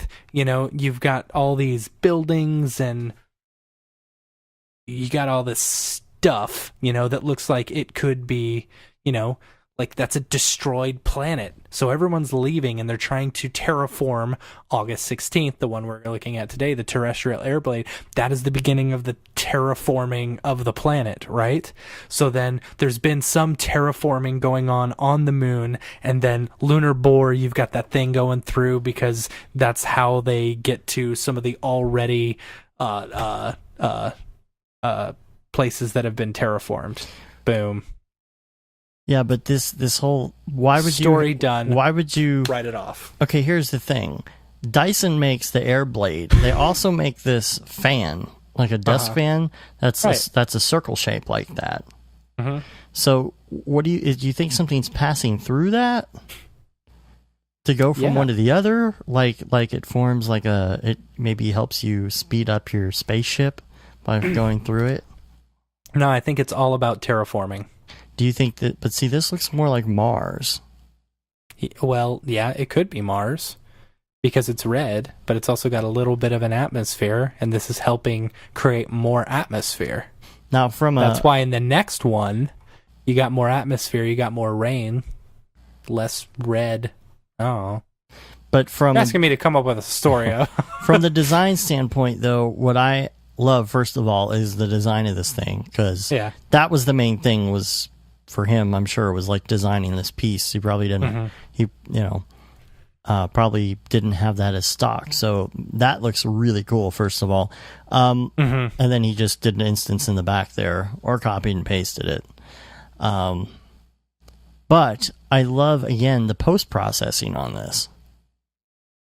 Yeah, Like, I agree. Like whatever he does, whatever, Instagram filter this is or whatever. So, and then, okay, if you're following along at home now, we're on August 14th. It's called Facebook Registration 2063. There's been this theme of like kind of F the man and like the machine, Facebook and Apple and almost Big Brother type stuff. Yeah. And so it's this free annual biometric registration. Please have identification ready, and it like has your passport, and there are guards and stuff going on. As far as design work, got some Andrew Kramer going on in here or something with the flares. Yeah. Okay. You've got the buildings, which could be Andrew Kramer buildings. I don't know where these buildings came from, or maybe he made them himself. Maybe.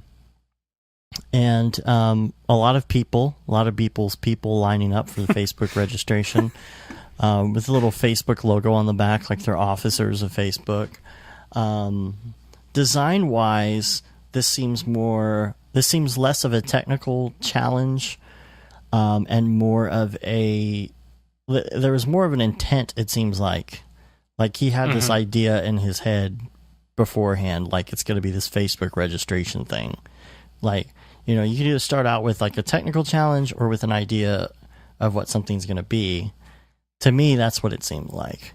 There's like this LED screen going on. But this kind of stems back to that other world we were talking about before. The world that has is the dystopian Apple world with the iPhone something or other. Yeah, the iPhone 36S or something. 36S, yeah. This is probably that same world. Of course. It could be America, because remember, all the other ones were like European. So, we don't know if America survived the Dude, I don't know if America's going to survive the next year. But I think this is part of that whole thing. I'm interested to see where that story goes. It seems to me like there's a couple plots going on. So, yeah. Interesting. Anyway, That wraps up the Beeple's People. Beeple's People. Where'd you get that Greeble? All right. Let's go to email and social, and we're going to get out of here and watch Rick and Morty. Yeah, boy. Let's see here. Christopher Brady said on Twitter, "Hey, I like your podcast and things. Keep up the good work."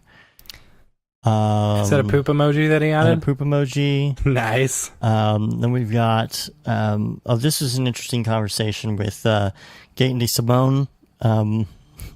Nothing better than Paul blasting Brograph as he peels out after a long day of work. That made me laugh. And then Gaten said that the sound system on the Elantra really lets you hear David Arya's beautiful voice loud and clear. David Arya does have a silky smooth voice. Brings their silky smooth voices to a whole new level. And David Arya says, "You guys are ridiculous." All right. Chris Kuban says, "Best tip ever. What's up, bros? Loving the 7 button. Yeah, dude." He says, "What's up, bros? Loving the podcast as ever. I'm a traditional graphic designer and creative director of 15 years, working towards stepping into the freelance world of MoGraph sometime this century. Your topics and advice are always real world applicable, which is so cool. Loving the contributions of Octane Judas too. Creative, cinematic, and of course, Octane related. Although I feel the pull of Redshift 2, although I don't think it looks as good as Octane, slightly plastic in comparison. I gotta say, there are some presets on things that let you slide back and forth between plastic and metal. I noticed that. Discuss." which we did already. Anyway, all I wanted to do, apart from show some love, is thank you for the hold 7 key to change the origin point of anything in the hierarchy. As the subject says, best tip ever. I've true. lost count of how many times I've used it today alone. Keep up the good work, and you're smashing it later, bros. From Chris on the Isle of Man. Isle of Man. I wasn't born in the Isle of Baby. I was born in the Isle of Man. What's that from? That was from the fake Bee Gees-esque segment when Justin Timberlake and Jimmy Fallon were on SNL. Oh, okay. Wow. Had to think about that. And then I wanted to hit up this comment that Sage actually mentioned, because somebody was talking about daily renders in the subreddit. And this is what Sage said. He said, I'll jump in here to say something I think is very important. Daily renders are to get better at your craft, not for exposure and not to make money. Period. Yeah. That's really the only reason you should be doing dailies. This is why people does dailies. He sucked at Cinema 4D and he decided to do a Cinema 4D piece every day.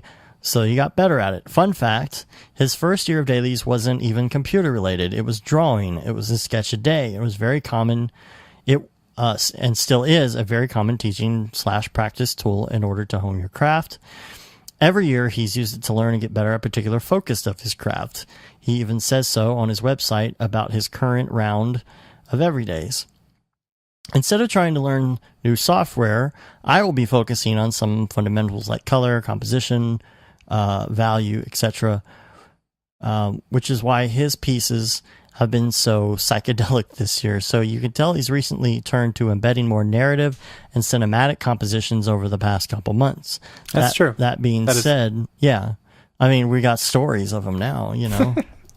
That being said, exposure may happen if you do it consistently high quality dailies, but it should not be the reason for doing dailies. Maybe it's just me, but it feels like there's a vast wave of people doing dailies and they're just doing it for fun, or doing it for the likes and the followers and then wondering where the sweet money is going to start rolling in. It's not like that anyway. Even Beeple does client work. Personally, if you're doing dailies without some kind of focus, I'd use Brograph tutorials, randorender.com instead. Then at least you're forcing yourself into a situation where an outside source, in the real world it would be a client or creative director or something, gives you an idea to execute. Then at least you're honing your skill and being creative and problem solving within the confines of someone else's idea or vision. Even participating in a monthly challenge is a good idea. Take that theme, try making 30 different interpretations of it. Then again, you're exercising that creative muscle on how to turn direction and ideas from an external source and how to provide options from the same idea. So yeah, that's my 2 cents. Apologize if it came across overly negative or harsh. I really didn't mean to. I really do think dailies are great, but in my opinion, it's just that, a tool to get better. It shouldn't be a goal in itself. I agree. Yep, totally agree. Sage, you're the best. We're going to be seeing you in less than a month. Yeah, bro. Yeah. We should also mention that we've got plugins. Yep. We've got plugins. We've got Luminous for Octane. Yes. It's a spotlight for Octane. We've got Among other things, the light, Luminous Light, which is for doing gobos and stuff with regular Cinema 4D render.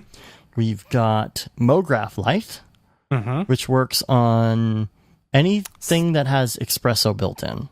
Yeah, I mean, but honestly, it's made for Cinema 4D Light. It's made for Cinema 4D Lite, but I don't know why you would use it in regular Cinema 4D, because you already have those tools installed. Well, I think there's some versions of Cinema with no Mograph. Nope. Or they don't have Mograph, but they also don't have Espresso. That's it, yeah. Okay.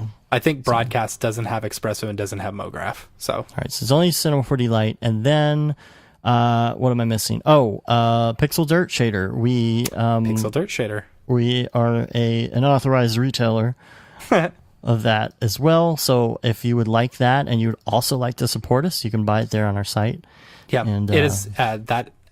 So in my opinion, if you're an Octane user, Luminous and Pixel Dirt Shader are two must-haves, in my opinion. And hopefully if I can get my other plugin done. We got a new review. Oh, yeah? Yeah? On Monday by @SH. I said, a weekly recharge. Love the subject matter, love the interviews, love the loosely related industry discussions before diving into the real MoGraph topics, and love the host camaraderie. Aw. This is somewhat lengthy podcast, but for a good reason. There's been multiple times that I've thrown my headphones off onto my desk in a panic that my colleagues heard me laughing out loud in the office. And on one occasion, while mowing the lawn on a Saturday afternoon, I killed my mower because I was laughing so hard. That's funny. Nice. Which was later followed up with purchasing a sixer of Zima. What the heck is so funny? And does MoGraph have to do with Zima, you might ask? Just start listening. Nice. Thanks, bro. That was really nice. Excuse me, I ordered a Zima, not emphysema. Did you hear about this Movie Pass thing? No. Movie Pass? So, like, it used to be you could pay $30 a month and go see a movie any day, like every day in the theater. Any one movie. They just brought it down to $10 a month for like any theater. Like it's like 90% of theaters will accept it. Really? And so you can go see one movie in the theater every single day. Huh. Anyway, I had no idea. I'm gonna try it out next time I want to go. I was distracted by our group chat with us and David and EJ. Something's going on here. Something about Game of Thrones. EJ's going, dude, did you guys see Game of Thrones tonight? I'm like, dude, I've never seen Game of Thrones. I've seen like 2 episodes of Game of Thrones. And he's like, what? How did you do that? I'm like, it's easy. I just don't watch it. Then he's like, have you seen what was the other thing? Seinfeld. Do you watch Walking Dead? I'm like, no. I'm waiting until it ends. And then he said that peeing your pants is cool. Consider me Miles Davis. Consider me Miles Davis. See, you thought it was going to be a short show, and it's 2 hours long. Was it really? Yeah. Not bad. Not bad at But all. we had a really good, like, I think the discussion in the middle from the David Ubergang topic was really good. This is why we need those emails. So Brograph at brograph.com. Hit us up. You can subscribe to our newsletter. You can subscribe to our YouTube site. And please, if you're just listening to the audio on the site or on YouTube, please subscribe on iTunes or a podcatcher of choice. Even if you don't use it, just do it to help us get up our numbers and our ratings. You can say you've been there, done that, got the t-shirt with a No Brograph, No MoGraph tee, the Paul Babb, Feel the Babb 2020 shirt. All proceeds go to Doctors Without Borders, and the limited edition Gate and DeSimone t-shirt, which is still limited, but I don't know when we're not going to sell it anymore. It is limited. That's funny. Do we need to get some shirts for DFWC4D? Because we only got a few left. Ooh, we better do that. Yeah. Yep. Put that on the list. And we're also on Facebook, Twitter, Instagram, and of course YouTube and Brograph.com. And that does it. It's time to go watch Rick and Morty and post the show. Yeah. And new episode of Twin Peaks. See, I don't finally going to figure out who killed Laura Palmer. There's only like 3 episodes left of the season. I'm like kind of sad. Now, let me ask you, if somebody hasn't watched at this point, do they know Laura Palmer was killed? Yes. Okay.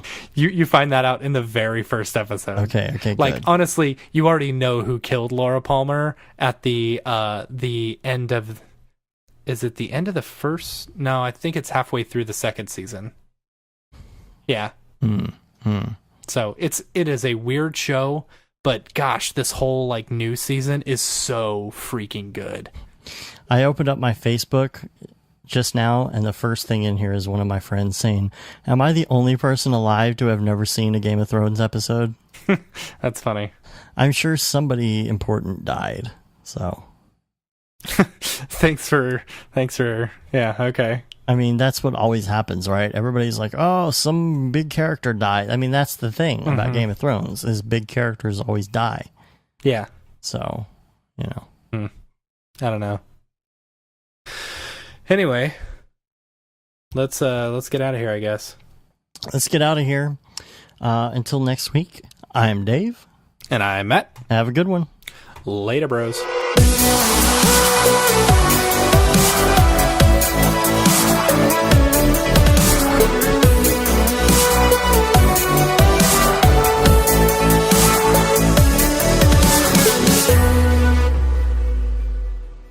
It's pretty good, I guess.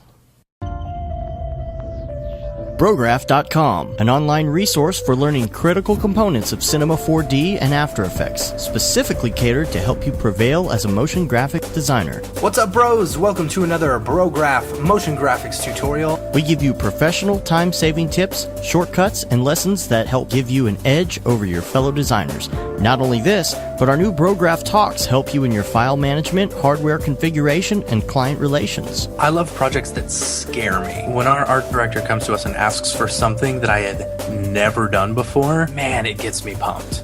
Join us for live sessions, check out our crazy Cinema 4D experiments, or just watch our Fun with Brograph series, where we show you practical applications for techniques learned in previous tutorials. Do this from the beginning, and your client is going to respect that, and they're going to respect you, and they're going to respect your time. Subscribe today and get automatic updates on the latest tutorials, tricks, tips, and inspiration brought to you by industry professionals Dave Koss and Matt Milstead, all with a slight dash of dry humor peppered in. Real nice banana. Brograph.com, your source for tutorials that will help you thrive in the motion graphics industry. Don't just play around with Cinema 4D and After Effects, master it, and make money by becoming indispensable at your workplace. We don't care how you get here, folks. Just get here. Subscribe now to Brograph Tutorials.